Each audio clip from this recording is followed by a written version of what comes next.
Jacob and Evie are twins, as you know, but they are very different. So that's something that I've always found interesting to play on, because it plays to the roots of the franchise, which is all about DNA. And having those twins that are really different and we can explore their different personalities is at the core of what we set out to do.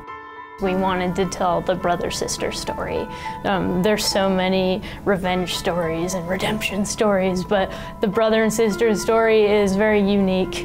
You can do it a lot of different ways. And we tried to really explore that kind of way of storytelling.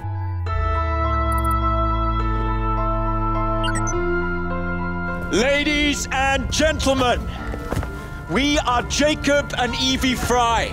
Jacob and Evie grew up just outside of the city, and it seems like Jacob's, in terms of the brotherhood that he's grown up with, his father was from a far more ordered brotherhood, trying to do things in a more methodical, kind of, slowed down way, and not wanting to get into London to take the Templars out. And I think due to Jacob's he has a very fiery nature, he just wants to get stuck in there, he's like a bull in a china shop, has been a bit difficult for him as he's grown up.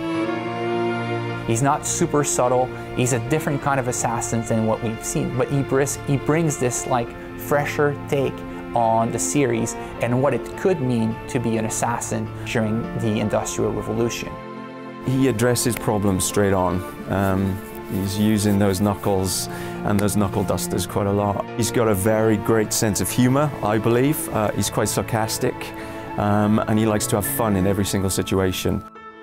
He sees a great opportunity to create a different kind of London, a London that's more free for the people, which is, I think, what Jacob's about, which is what that, the type of the Brotherhood and the Assassins, they're all about, is, restoring, control back to the people in some capacity.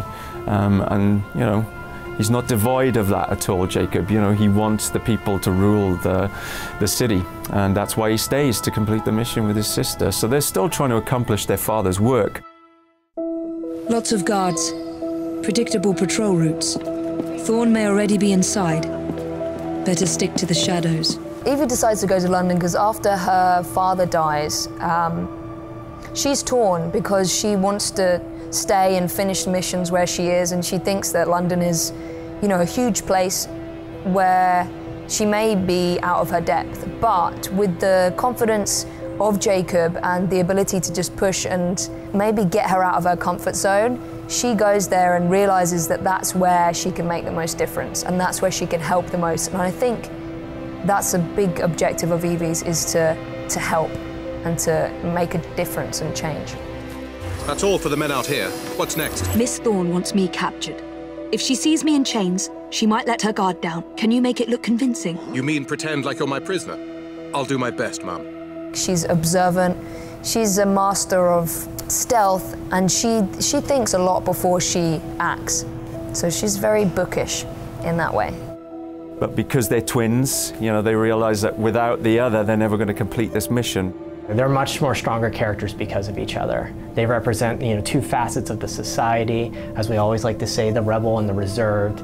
And they're always challenging each other. Looking at Jacob and Evie and having this kind of sibling rivalry going on kind of gave us the stage to do kind of a very interesting humor for the players to experience. So it's, while both of them are, masters assassins kind of coming into the game right out of the gate, they play against each other. Given both of their skills and their qualities, if you put them together, they've got the ultimate assassin. And, that's what's needed to take down the Templars in London.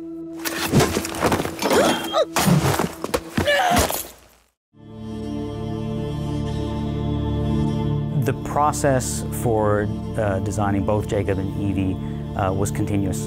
Right from the beginning of sketches, right up until the modeling phase. Even after the concept art is done, that's a starting blueprint. And so through discussions with story, and as the story develops, the narrative may change in ways that we may want to adapt the visual look. But we did explore quite a few avenues. At some point we were a bit too much on the steampunk side. We had too much detail. Often it's about simplicities. In designing Jacob, we certainly felt like we wanted to nail an attitude. Nailing an attitude was the main inspiration, primarily, for Jacob, and trying to get that rebel attitude, even before we knew much about who the character was or what that journey for that character was going to be. We're searching for a visual language that kind of evokes that attitude, that kind of roguish, devil-may-care personality.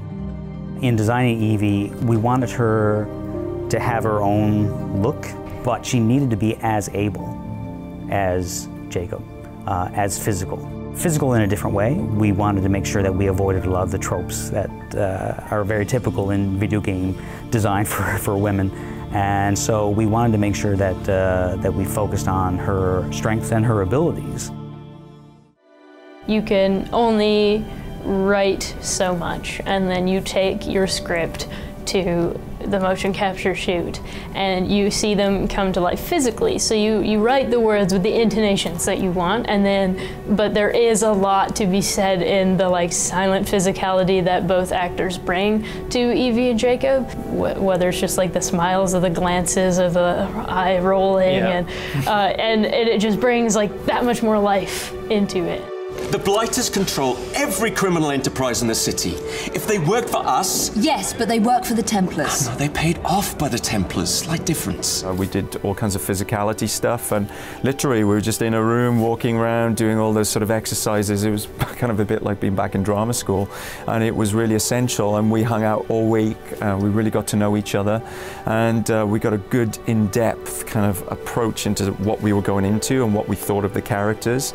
And how we can make that work.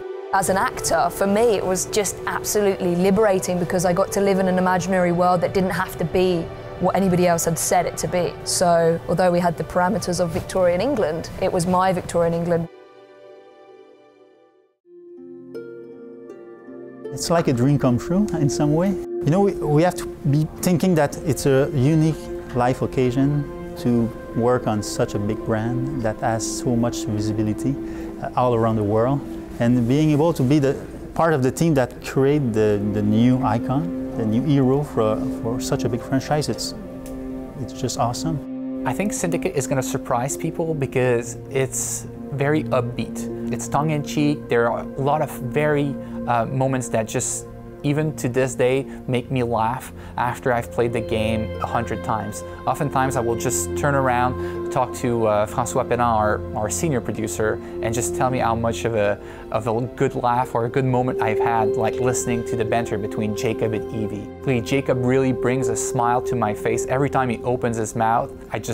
I'm in love with the guy. He's just so funny, well acted. And Evie brings a completely different perspective to the game. So this banter between Jacob and Evie, I think, brings a lighter tone to the series and makes it a very enjoyable, fresh, and different experience.